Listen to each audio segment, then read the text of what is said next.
here is the problem. You want to do the first one first? Sure. All right, so let me write down what the numbers and go from there. All right, so we have, this is F23, M370, homework 7, problem 1. And in the X direction, we have 60 KSI in tension. We have 70 KSI in compression. And we're saying we're to go clockwise on that face right there. So, boom. You just look at the camera? Yeah, just 1 second. I just want to sorry, write down the rest of the things so that I can. So we want to find. Okay, so I guess I can remember that. Let's see. Boom. And boom. And I didn't bring. Once again, I forgot my calculator. I like my calculator more than the phone version. All right.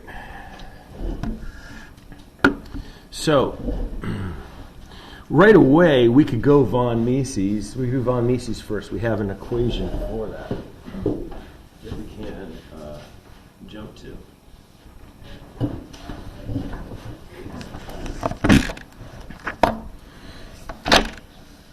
Kind of nice to get that over with first.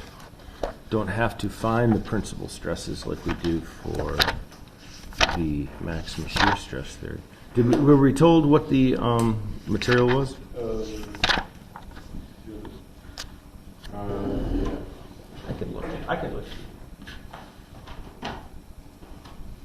It was AISI 4130 steel, quenched and tempered at 600 degrees Fahrenheit. I included that just because, some people have a hard time with it, so it's like, oh, okay. You need to become more familiar with the nomenclature to be able to find the yield strength. Got it. KSI for that. Yeah, well, let's look it up here. Let's capture it, but I appreciate that. Is it? You said it was 4130, and quenched and tempered at 600 degrees. So if we're going to go KSI for here, are we in agreement that should be 200? Mm-hmm. Okay, so 200 KSI.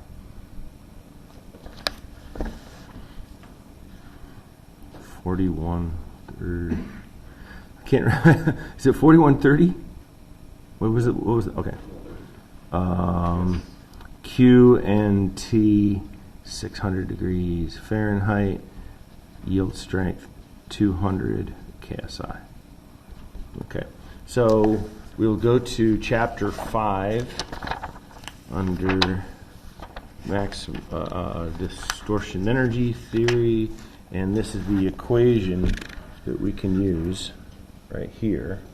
Equation 517, where we could just plug and chug all those values right into the thing. We can also just memorize it too, right? Because it kind of has a pattern to it. Where we go, sigma x squared minus sigma x sigma y plus sigma y squared plus 3 tau xy squared raised to the 1/2. Now, I probably memorized it because I've written it down enough times, but you can kind of see that we have that squared and that squared. These two are here, but we have a minus right in there.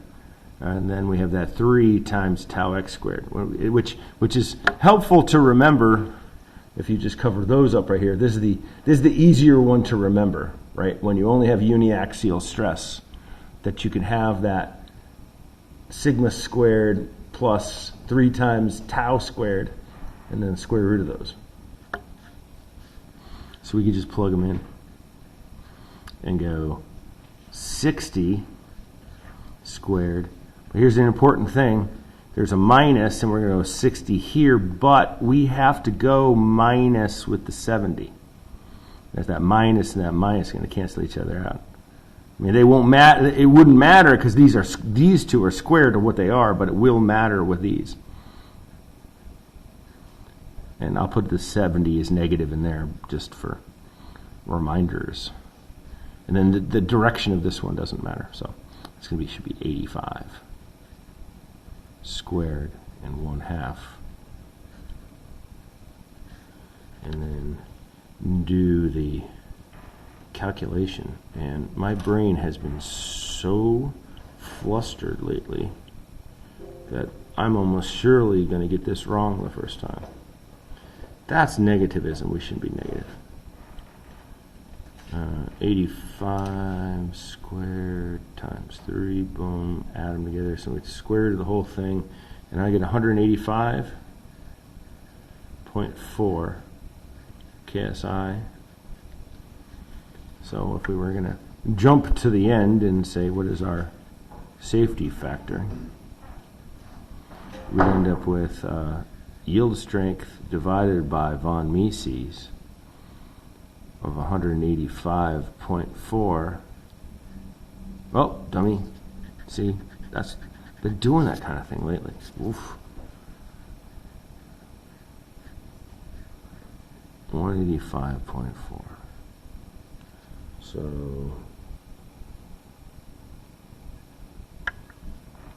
1.08.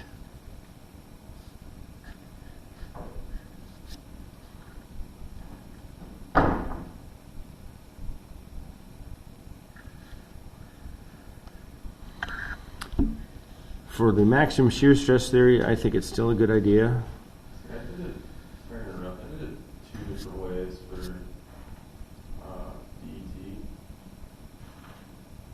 used,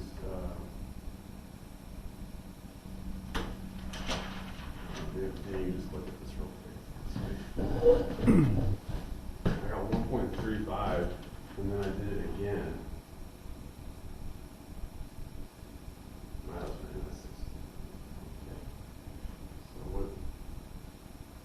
Well, okay, so, let's see.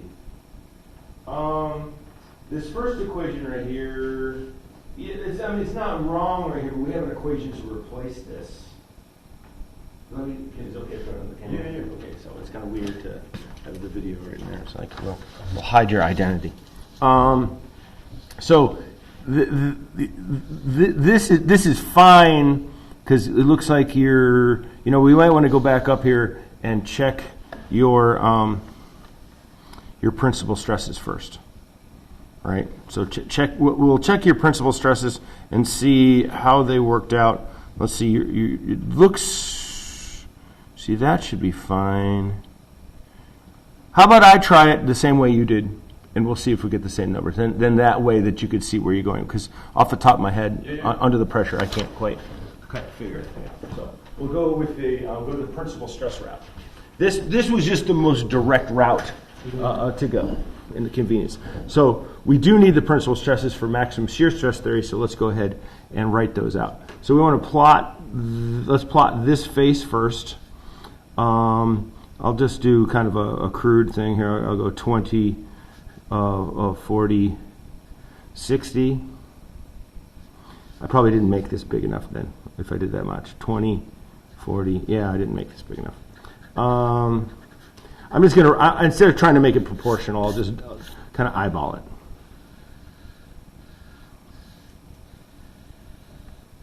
So I'm going to make this, okay, so this one is clockwise, so it's going to be positive, so it's going to be up here some way, so it's going to be higher than it is over, so something like that.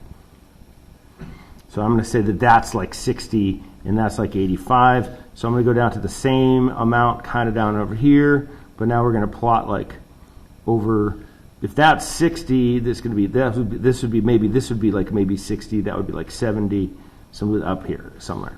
So my center should be negative, right? So if we were going to go to C, is going to be like 60 plus negative 70. So it's just going to be like negative 5, right? For a C? Did I do that right in my head? Negative 5. Okay. Yeah. So something like this right here. So if I were to draw this thing correctly with a ruler, I should make it Let's make it somewhere like right over here. All right, so maybe I wanted to bring that over there somewhere. I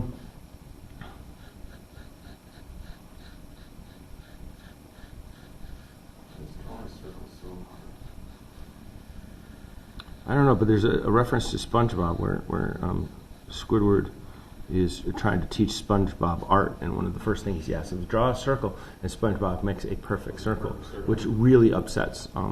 So that's like an important thing to have talked about. C, and here's our R. That's the easier R than to do that one right there. So let's see, R is going to be.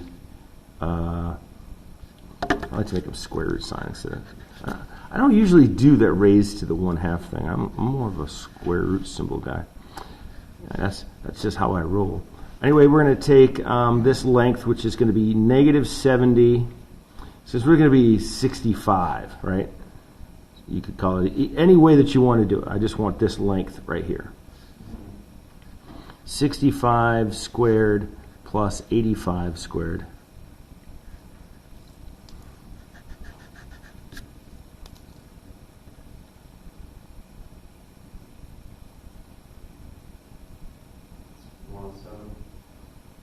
Yeah, 107. 107.0. And then, so sigma A is going to be C plus R. Sigma B is going to be C minus R. So now we're going to get, what, 102, right? Yep. 102. 1, 2, and -112. -112. Boom. Boom. Sigma A, which is equal to sigma 1. Sigma B, which is equal to sigma 3. If we were going to make 3 circles out of this, we also have sigma 2, which is going to be equal to 0. So if we have abs max, should be 107 in this case. Yep.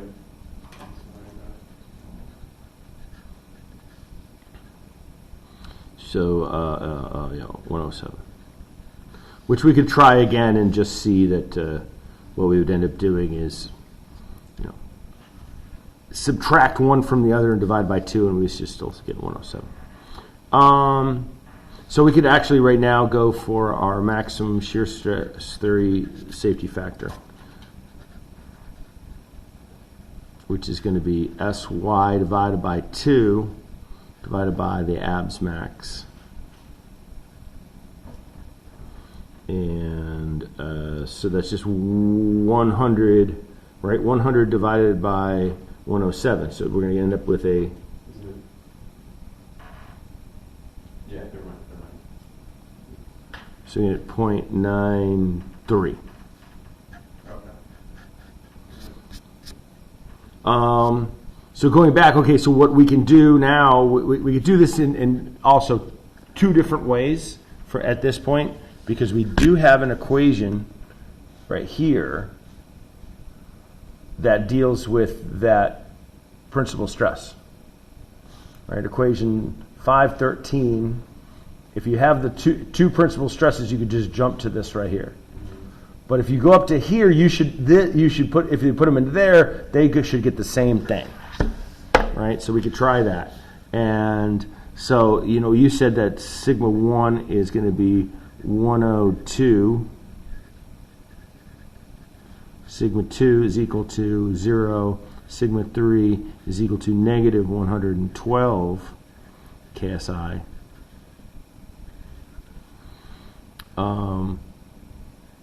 And so if we had this guy right here, which was, and this is also a pattern, right? Sigma 1 minus sigma 2 squared plus sigma 2 minus sigma 3 squared plus sigma, doesn't matter which one you go, 3 minus sigma 1 squared.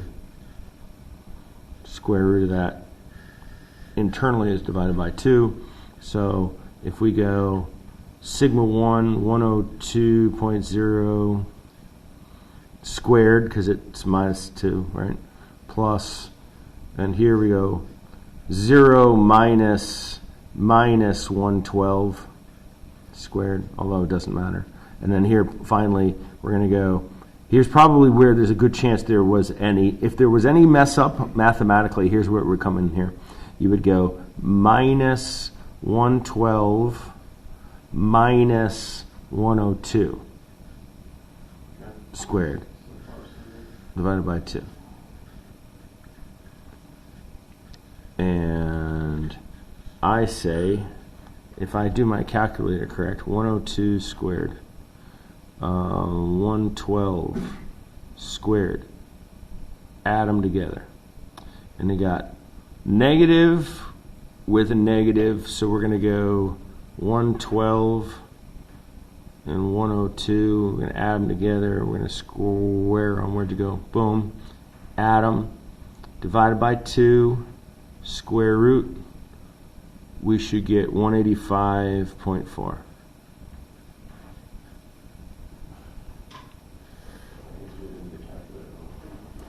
Yeah, I can understand. Because there's a couple steps to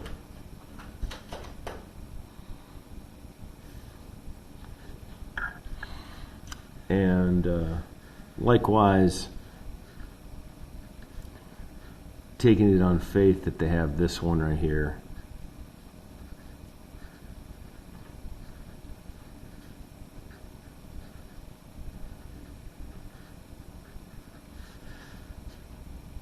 This should work out the same way. 102 squared minus 102, but have to remember this is minus, and that matters. 112, and then lastly 112 squared square root. Cool. And then in plotting this, you can you can tell. I'm not going to go ahead and. I'm pretty sure I'm going to get this if I put it in there. I'm going to take some faith and say that I get the right thing. But looking at this and plotting it on a loci, right? Where we have, of course, I don't have the paper out with me, but I can kind of represent what it's going to look like.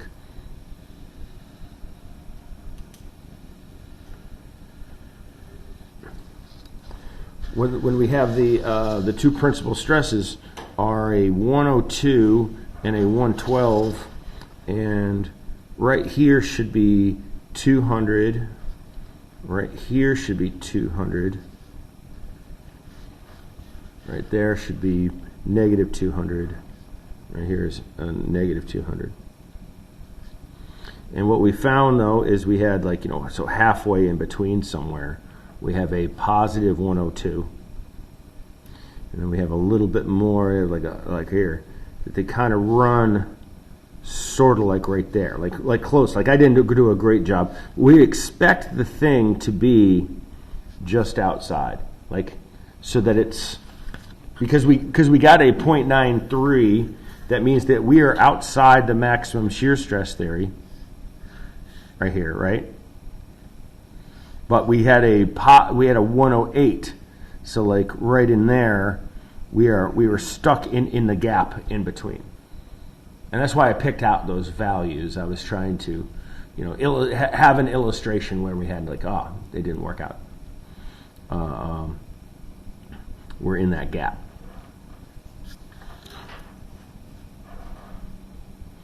I'm not sure. There's a chance that I tried to do the same thing on problem 2 as well. It's usually for this one I did a terrible job on homework 8 that I've just posted, and gave up on the plotting part of it because it was last night and I was tired. So I'd rather, because I was looking at the problems that we've done, I'm like, I think we need more practice doing this. I think we need more practice doing that. I said, but instead of a 3D shaft, I'm going to make it a 2D shaft. Oh, spoiler alert, it's a 2D shaft instead of a 3D shaft. It's a little nicer. It's a little easier. I just said, I'm just looking at the various problems I've asked this semester. So I have made that mistake where I was like, I gave an exam and I'm like, oh shit, I have never asked them this type of problem in the homework. So having learned from that, when I'm picking out homework problems and I try to mix them up in the semester, I go, I said, I made this one on homework 7 kind of easy because it wasn't a, relatively benign thing. All right, so anyway. So here is a problem, so homework 7, problem 2. And if I recall correctly, what I did was made something like this right here, and I asked 2 parts to it. Where it connects to the wall, I kind of put a fillet right in there. But I also asked for a particular spot. So there's a little cube right there on the top of the thing. So get that axis and that axis. Here's Y and Z, and here's X coming that way. And let's see.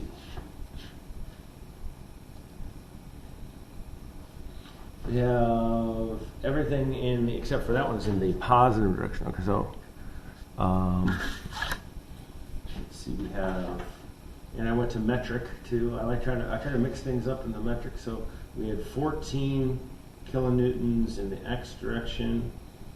We had downwards 3.5 kilonewtons in the Y direction. In the Z direction, 7 kilonewtons. And my A value was 200 millimeters. My B value, what the hell do I need B for? Oh, that was that. Okay, yeah, I see what you did. I remember this now. Okay, so just 25 millimeters. The diameter was 38 millimeters. And then the R was 3.8 millimeters. And the torque I put onto the thing was clockwise 1,000 Newton meters. And we want to calculate the von Mises stress at 2 locations so we can compare the results using FEA in problem 3. The first location is the stress element at A. For von Mises at A, include the effect of transverse stress. Okay, great. So, I didn't redo that. I meant to come back into here. Boom. Yeah, so one idea I had at times, but it means I have to grade too much, but that was to have people turn it in and then grade like a maniac harshly on the first submission, but then give you as a solution the Excel, and then you can return the homework in and get half the points back. So it didn't give you a step-by-step, but it gave you what all the in-between numbers were. And then you could figure out on your own what you did wrong, and then you can get a lot of points back. But then you could also learn a lot of things from finding your own mistakes. I don't know. That'd been just too much work sometimes. It just depends on the class size. Anyway, let's go back to this. And I don't remember what the material was. Was it? Did we already do? Yeah. Oh, no, it's 304 stainless. Ooh, yeah, 304 stainless. Yield, 304 stainless. What was the yield? Do you remember? We could look it up.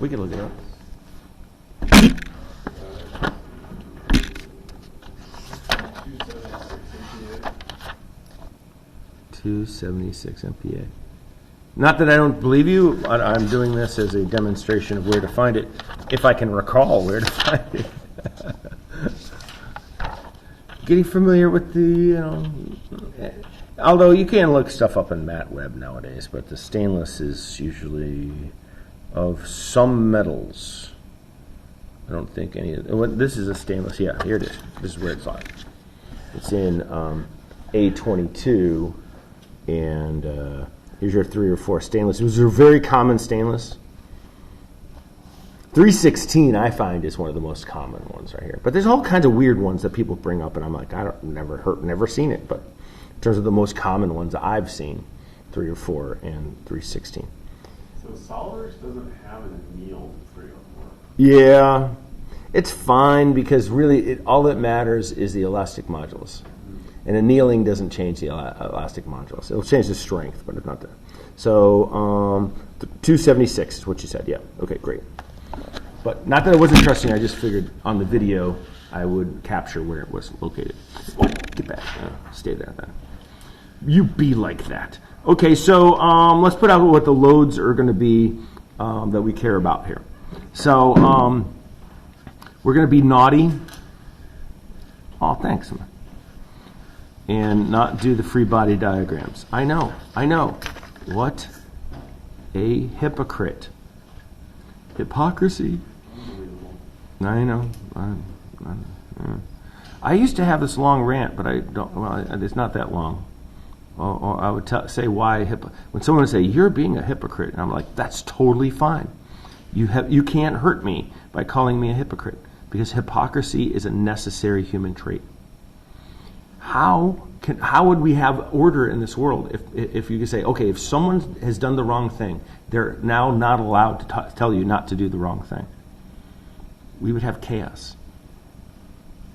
Who knows better than a person who has done the wrong thing to tell you, do not do the wrong thing? Even if they continue to stop to be doing the wrong thing, they could still tell you not to do the wrong thing because, I'm sorry, I'm going too far.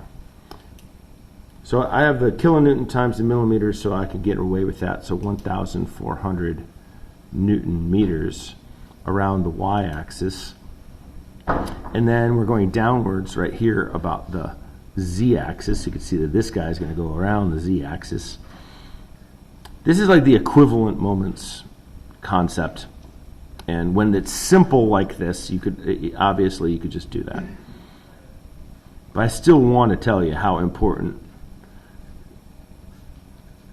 avoiding doing this is, because it's fraught with peril. It's much too perilous. Let me go back and face the peril. No. You know what that reference is? Anybody? No. It's the Holy Grail again. Oh, Monty Python? Yeah. I should know that. It's the John Cleese's character. He wants to. There's the ladies in the tower. Yeah. It's a body reference. Body? Is that a thing? I don't know. Anyway, I'm drawing it like the way it should be drawn, but maybe it's going a little overkill. But anyway, the equivalent loads diagram onto the spot. Oh, and we also might point out that we would need to do a separate one for this other part right here. So this is actually for, I didn't mean to make it extremely difficult. I just want, my main goal was to look at these two scenarios. All right. So first thing, this is probably the one where we want to compare to the this spot right here. So I don't know if I want to keep doing the loads separately. Let's just stick with that spot for right now. As that's going to give us the best comparable thing, because we will not have ignored von Mises. So let's take, and because it's a circle, let's go ahead and take advantage of it. Now I'll go ahead and do this. A is equal to pi over 4 d squared. I at that, it's going to be the same for the next one. So I over 64 d fourthed, and then j is of course 2 times I. So this is 38 millimeters. So 0.038 and squared and pi, where'd you go? Boom, 4 divided 1.134 e minus 3 meters squared. Do it again, 0.038 But now raise it to the fourth. Multiply it by pi. Divide it by 64. We get a little small number, 1.235 e minus 7 meters fourth. 2 times it, 2.047 e minus 7 fourth. So then we start to go through the stresses.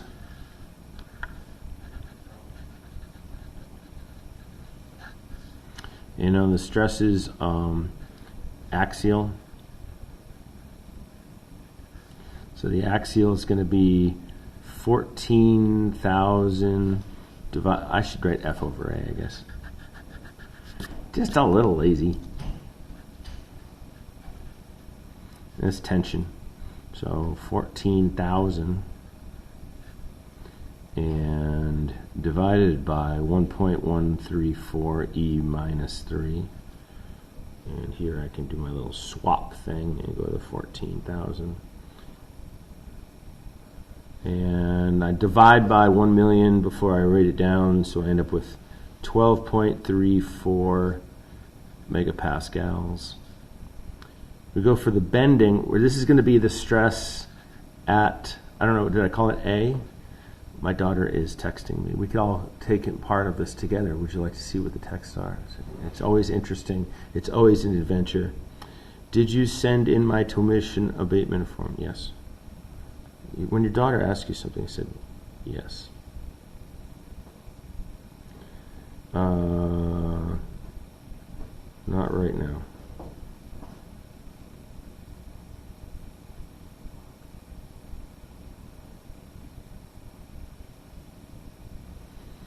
Can you send it to me?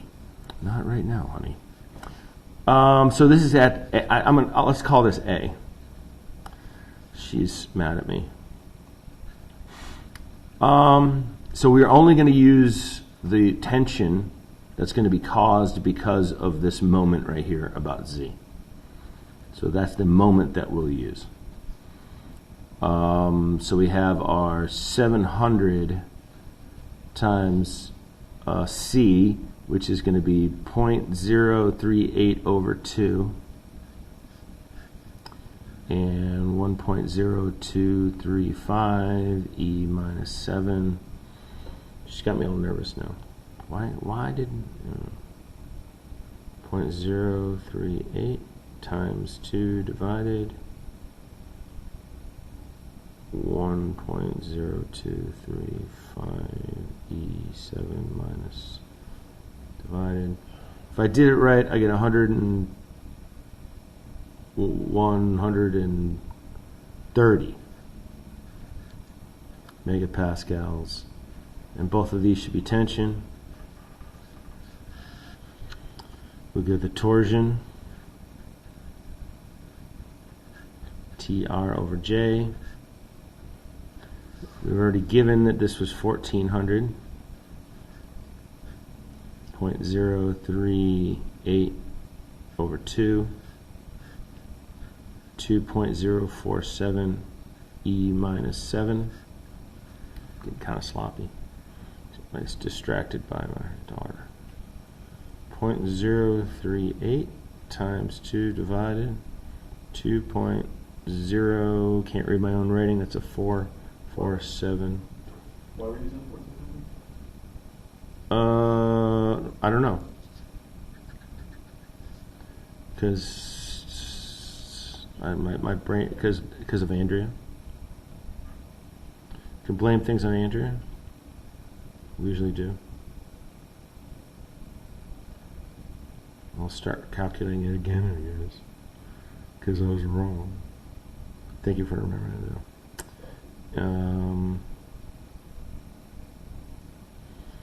So I guess that's a 92.82 megapascals.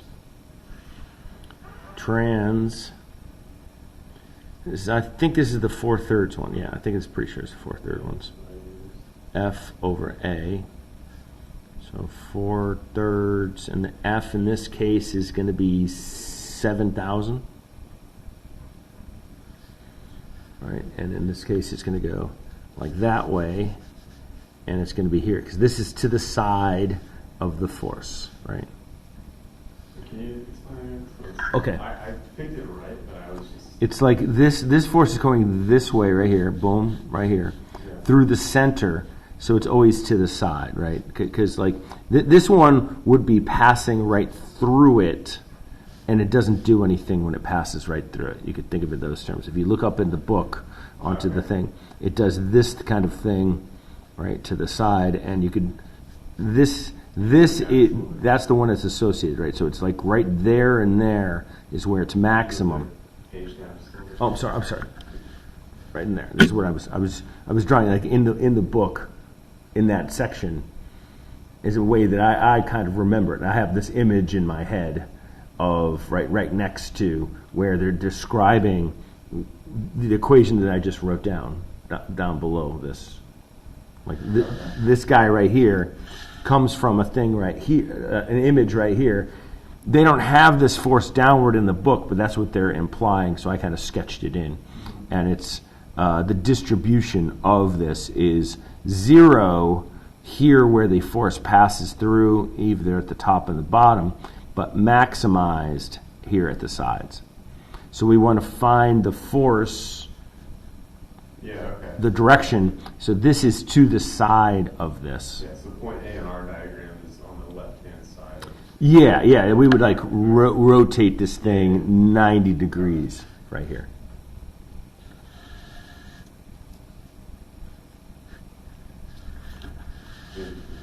No problem. For one reason we're doing this session, right? Sometimes I might plow through it just at the wrong moment.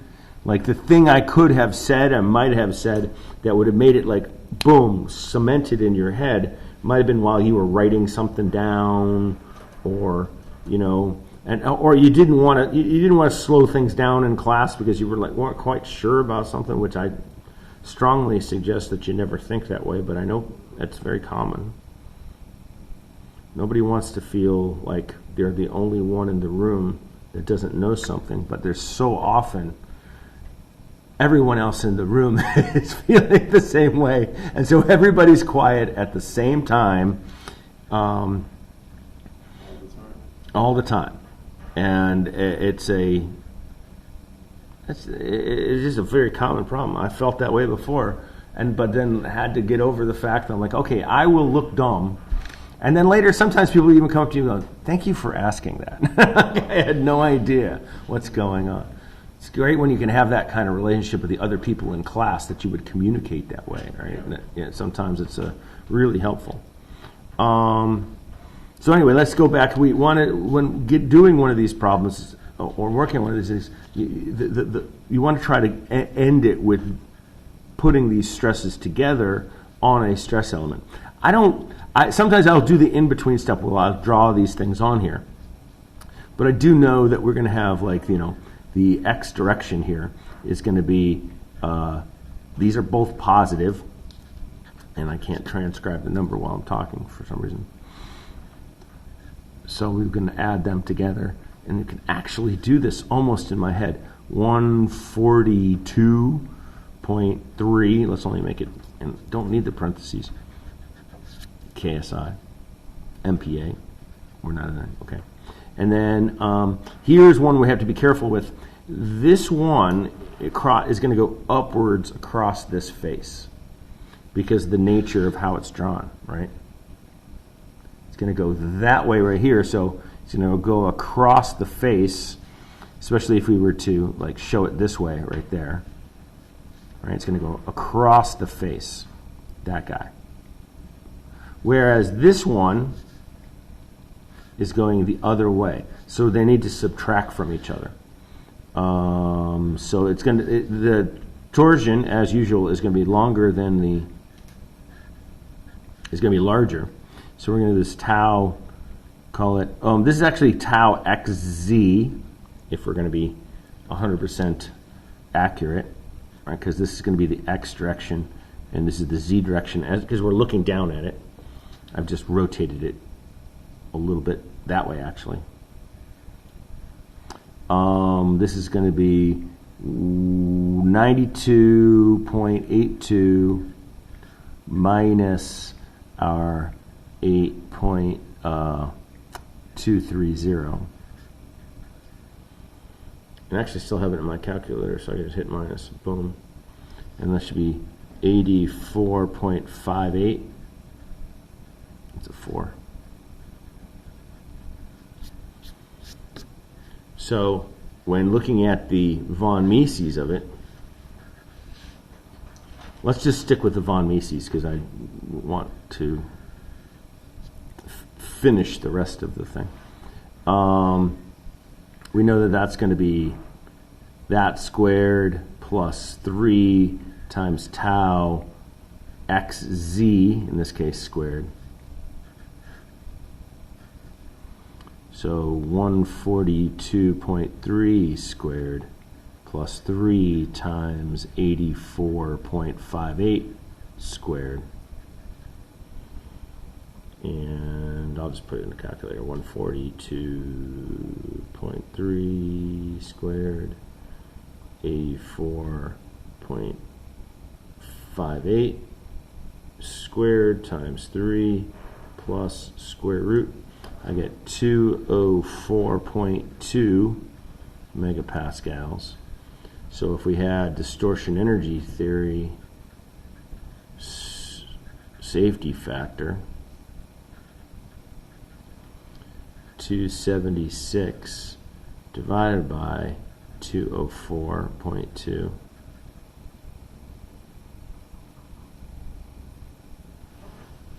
We get 1.35. That's what we're finding right there.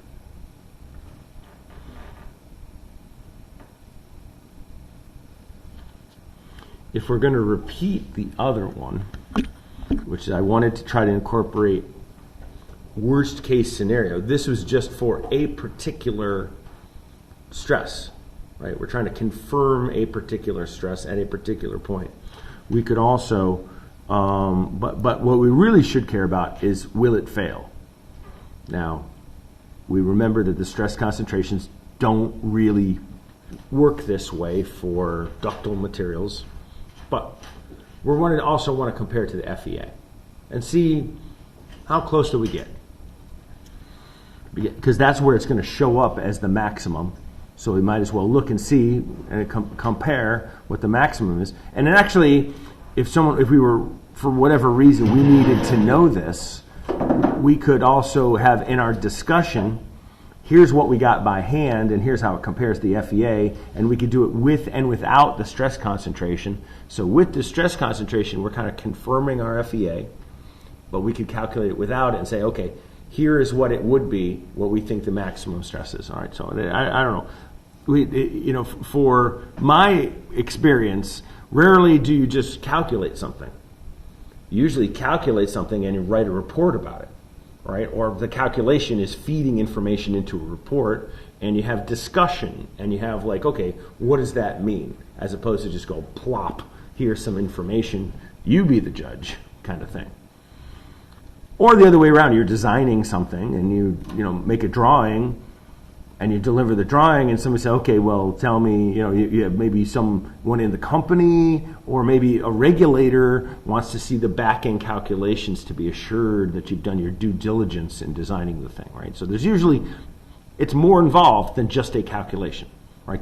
People want to know what is, was this done correctly? What does it mean? So there's more than just one calculation often that takes place. So this is sort of like kind of similar to that. So we need to redo, to be able to get to that other spot, we kind of have to redo some of these values, not many of them. It's really just this one and this one. We didn't actually need this guy before, but we do now, that this is going to be our 7 kilonewtons times our 225 now, to be able to get that correct. 225 times 7, and we get 1,575 Newton meters. And then over here, we're going to get the same deal right here, 3.5 and 225 and that's going to equal 3.5, 225 times, and I'm going to get 700. That's not true. Doesn't seem true. 3.5, 225. Oh, must say 787.5. Okay, Newton meters. So what we really care about is the maximum, which is going to be this squared plus this squared.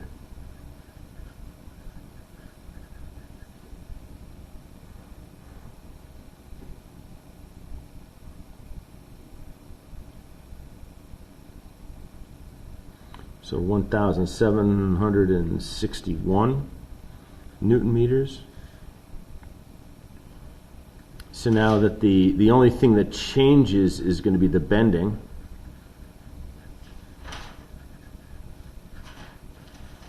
So the bending stress is going to go up, and 1761, quite a,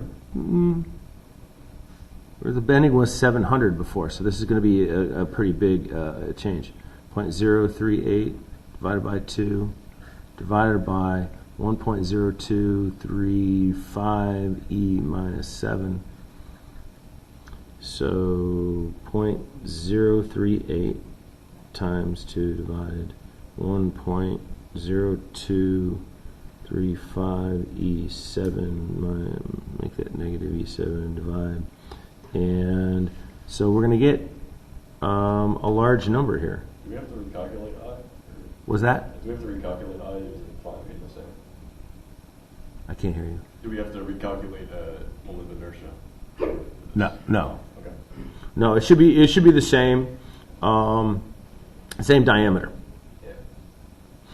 So let's see. What did I want to? I don't like this number. It's like wicked big, but 326.9 megapascals, because that's it is, yeah, okay, yeah, it's more than twice of the moment, so it's more than twice the, yeah, I guess it's in the right range. Okay, that's a whole hell of a lot. So now we want to apply stress concentration. So we're already above the yield strength, so we really broke the hell out of this thing. And now we're about to apply a value on top of it. So I'm stammering and wondering, what have I done? But that's not surprising to me that I've done something and went crazy on it. All right, so the thing to do for this right here is to look and see what we need. And the best that we have, and this is what we do when we're in a situation where we're up at a round thing that gets filleted up into a very large thing, which is flat. We make D as large as we possibly can. We don't have a better curve than this one, so we just use the top curve.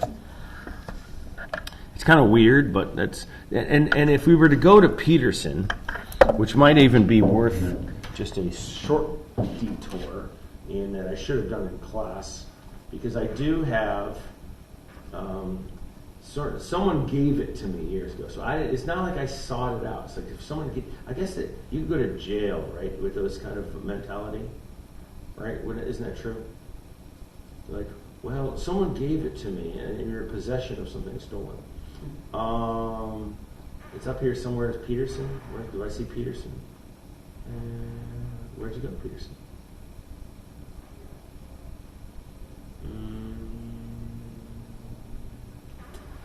So where would it be if it wasn't there? The mechanics and materials? I don't see Peterson. Peterson.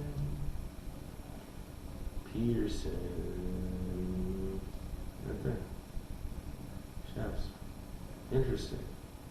So I don't have it, so I can't get in trouble and go to jail for it. So that's good news to some extent. I have pretty good news all the time. But I think we do have access engineering. Access, and it might be there. Engineering. Access Engineering, McGraw-Hill. From the Netherlands? Was that? So the company is in the Netherlands. Peterson.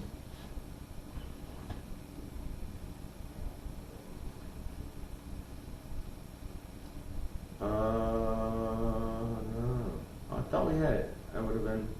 There's practical foundation engineering. That's not what we want. Stress concentration and stress intensity members right here. Oh, this design. Okay, so this is an excerpt. So we can click it. I'll put this on the next page. But I was looking for stress concentrations. Round shaft with transverse hole. This is a standard handbook of mechanical engineering. So that's actually another place where you can find stress concentrations. And groove bow, warm bow. Okay, so let's see if they have these right here. These stress concentration and stress intensity in machine members. They should have a picture next to these, and I'm not seeing them. They have, sometimes they do have these equations for them, but they all came from Peterson. Just to recognize that there are other resources to try to find these. Reduction and mitigation of stress concentrations. There you go. Here's also a Peterson thing. So you can see some of these that we have here. These are almost identical to Shigley, notably, right? Which makes sense because this is we have a McGraw-Hill book, and this is McGraw. These are all McGraw-Hill things. Well, now we're getting into now instead of stress concentrations, we're now into these are going to be like the toughness, the fracture toughness things right there. But anyway, here's a resource to go to Access Engineering to find more varieties of some of these. But once again, you see that they're stopped right there. So I kind of made a mistake by going back to going on this detour because we didn't get any more information than we had before. But I do think I have Peterson somewhere. I just don't remember where it is now. But these are excerpts from it. And if you were to see Peterson, you would see there's a lot more. Sometimes there's a lot larger ones. But anyway, so we're going to we need an R over D is the bottom line. And so the R over D for us, the R was given as 3.8. So that's kind of easy, right? Divided by 38.1. It's as if I planned it. And so for the axial,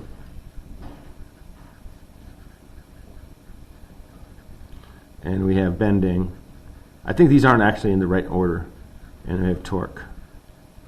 So the KT is approximately, and the KTS is approximately.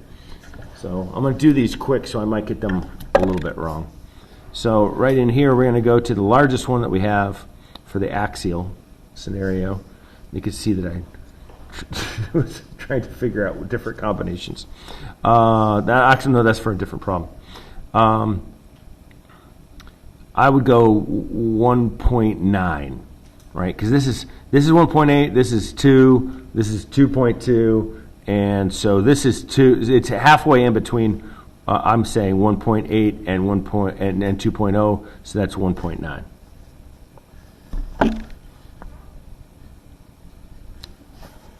And it's seemingly, maybe some students might feel this is a trivial thing, but man, there's a lot of times where I've personally had to look things up in graphs. It's like it's happened. I mean, just like enough times where it's like, and I've gotten them wrong enough times because I did it too quickly. So being kind of meticulous and looking the thing up off of a chart is important. This one looks like I almost did it on purpose. Like I looked for one where it crossed the line to get me exactly 1.8. So this is the bending one. And it doesn't surprise me that they're very near each other. It's kind of the same stress mode, right? It's a tension, a normal stress onto the thing. If you think about it, like the stress concentration doesn't know where the stress that's happening to it came from. It just feels the loads that are on it. And then right here, this is going to be as best that we can do. So this is, okay, if this is 1.4 and this is 1.8, this must be 1.6. So we're still kind of halfway in between, but a little less. Like I want to go 1.5, but it could be a little bit less. I'll sometimes get a little silly and go 1.48 for some reason. So when it comes to combining these together, the axial is now going to be KT times the axial nominal. I won't bother trying to do a subscript games there. So you get 1.9, and the axial, if you recall, was 12.34. So we're going to end up with 1.9, 12.34 times, so we go 23.44 megapascals. And then the bending, our KT nominal, 1.8 times our 326.9, which is going to give us, so we're going to get a really big number.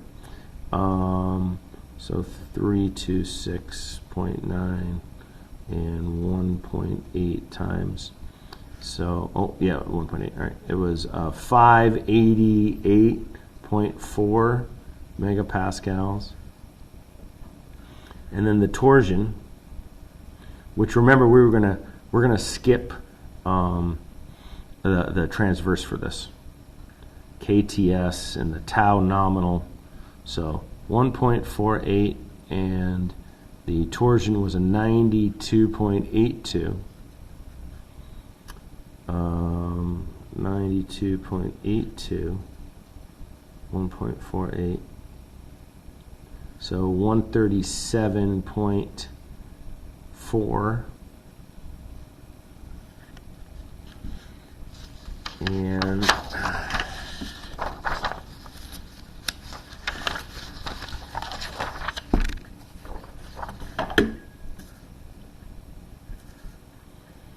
so now my stress element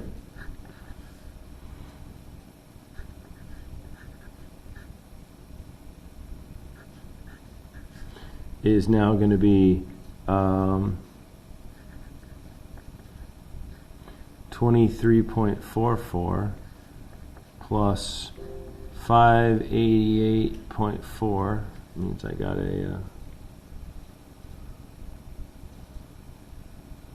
email just now.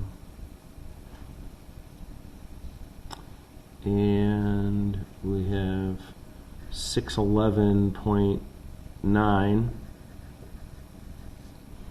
and this one is just going to be 137.4. So we'll find the von Mises, 611.9 squared plus 3 times 137.4 squared. So let's square that one, flip that around, square him, multiply him by 3, add them together, take the square root, and we get a 656.5 megapascals. So that's our expected, perhaps, if we have a bunch of estimations built into this because we don't know the stress concentration for sure for a round thing that's attached to a completely flat thing instead of having it hasn't gone up in to a known diameter. We just picked the best stress concentration, the best information that we had as a means of estimation. If I had been able to find that Peterson, I would have been able to find some examples where you saw that he kept going upwards. He didn't stop at 1.5 or 3. He kept going up, and then eventually wrote infinity next to the thing, right? If you take a look at the original source of some of these, so that's why we're kind of using just the top line, because we would see that if we kept making them smaller. I mean, this is actually a pretty good one right there. You saw that we had 1.3 is right next to 2, right? They're getting closer and closer together as you're going up in ratio. And so, like, if you could see them in Peterson where he's demonstrated that. It's still always remarkable that he did it with plexiglass. I don't know if we want to take the time to try to do the FEA and get and see how close we get to these answers. But that was the whole point of this, was to try to get close to these answers. Does these sound like anything in the ranges that you were getting? Yeah, I think I messed up the FAA. Okay, that's good to mess the thing up, because then you learn from it. All right, and I chose some wrong values, but I had the same process. okay. All right. Well, it's good. It's there is a certain degree of this that goes beyond conceptual, goes to just the process, right? This you make mistakes when you get doing this thing, and right here and you get better and better at trying to look for those pitfalls. Yeah. So I was double checking though. In the FAA, when I build this particular model, is it okay to just have like a giant wall and then I attach, like the cylinder and then put a fillet there? This is actually a really good question. That's what I did. I made a rectangle, if you will, and extruded it. And then fixed the back. It's a really good question. Do you want to just do it with boundary conditions, or do you want to actually model the thing itself? It's an interesting thing to try it both ways and try to see, how different are you going to get onto it. I mean, I don't mind spending just a couple more minutes doing this right here. If we were just to take, and what's the diameter of this thing? 38, right? 38, 1.038. Fill it. And so Or we 3.8 for the fill. Extend it. I'm going to extrude it with 225. Yeah. And then maybe off of this, I'm going to make my geometry, do my plane, do 25, but I'm going to flip the offset. And then off of this, we can make a sketch, and I'm just going to make a big ass rectangle. I'm not even going to bother with giving it dimensions, but I will extrude it just a little bit. Let's see. Doesn't need to be much. We'll go 20. And then I'll do the fillet first, because I'm about to say go. So we go to 3.8.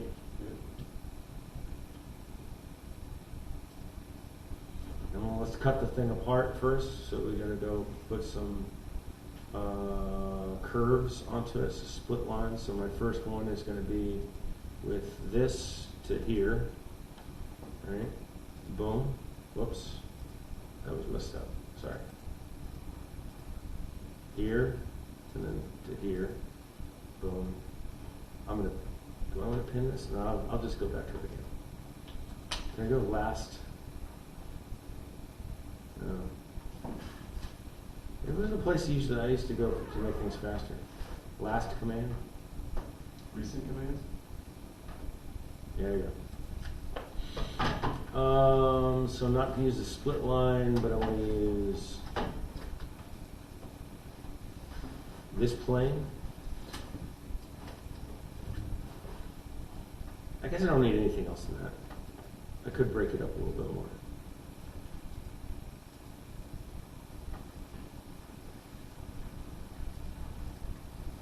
So I'll go to simulation and new study and okay, and I'll just pick any old damn thing. They did have some stainless, right? They had 304 there.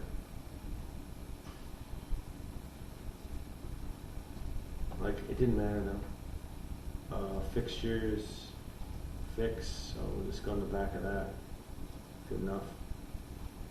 Loads takes a little bit more effort right here, so we're going to go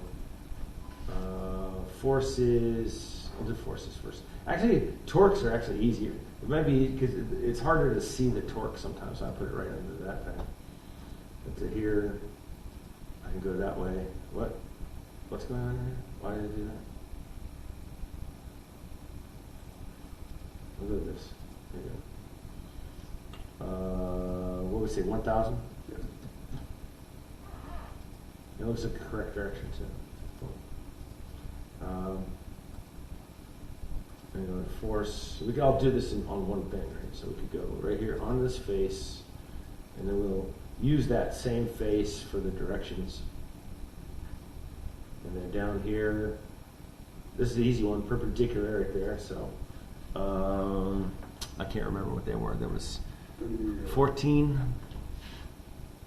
Yeah, 14,000.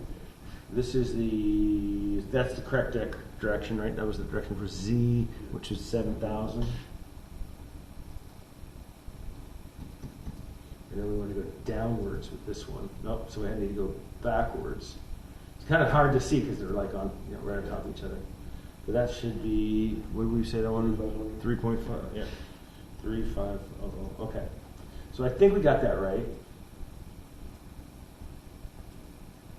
And we could just do a quick mesh and just see what happens on the first one. And run. And let's change our definitions here. Let's go to this one, which is megapascals. That's cool. You know that I like discrete so much more. Ranges, so it's weird that it doesn't make it 0, but that's okay, I guess it doesn't know. And here, I can get a little bit more color out of it with 500 than I can. Let's go by tens. It's already 10. Here, let's go floating. I like floating better.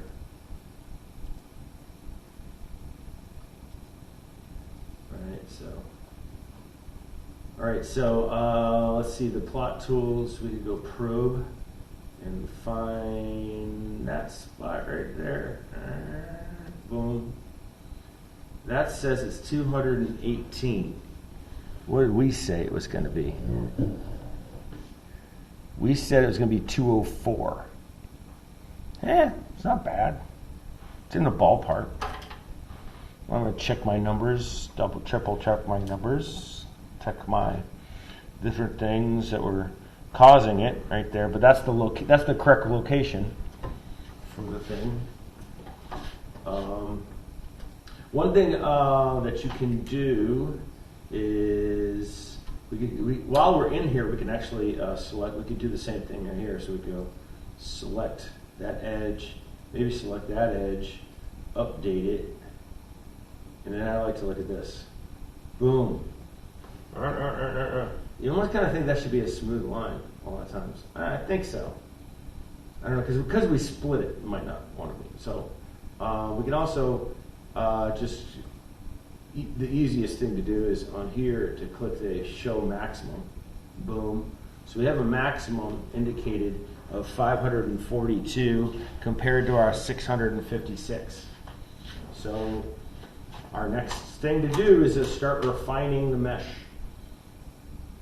The lazy way to go about doing it is to create mesh and boom, just go like that and see what happens. That's a pretty fine mesh.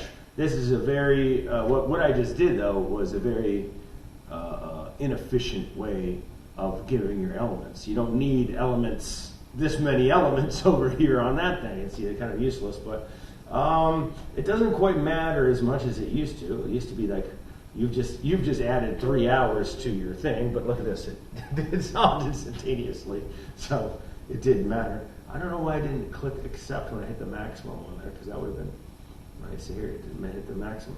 550, that got closer to our 656, but once again, our stress concentrations, we didn't do a great job of picking them out. It's okay not to get the right answer, or not for in terms of, at least from my perspective, from giving an assignment. I don't necessarily, does it bother me at all that the students would have like wow, we couldn't get the same value by hand. Like, well, that's just the nature of running the thing. We create the mesh. Doing that show again. I know what I'm doing. I don't know how much refinement this is going to allow me to do. I have been frustrated before. Wow, look at that. That did a lot more refinement than I was anticipating. But that's going to get us. Let's see what happens, man. I don't know. Is that going to be more elements? A lot of times it seems good, but it could be cost effective. By the way, if it takes a long time to solve something, it's not going to take it. All right. So there is a little graph that helps us. But look at that. It went up to 600 compared to our 656. So we're starting in our little crude mini mesh sensitivity study that we're doing there. We're getting more and more information. And then in terms of plot tools, let's go back over to this guy, which was one of the ones that we were interested in. It probably didn't change a lot. Once again, we're still at 204. Oh, actually, look at that. It's impressive. Did you see that? We get 204.2. We just got 205.2. I'm impressed. Are you impressed? I'm impressed. So there you go. I feel all kinds of victory. I will now save. Save as. F23 homework. No, M370. M370 homework 7. Oh, I already did this one. Son of a bitch. During recitation.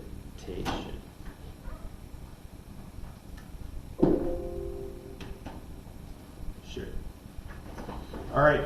Have a great weekend. Hopefully that was a worthwhile hour change spent together.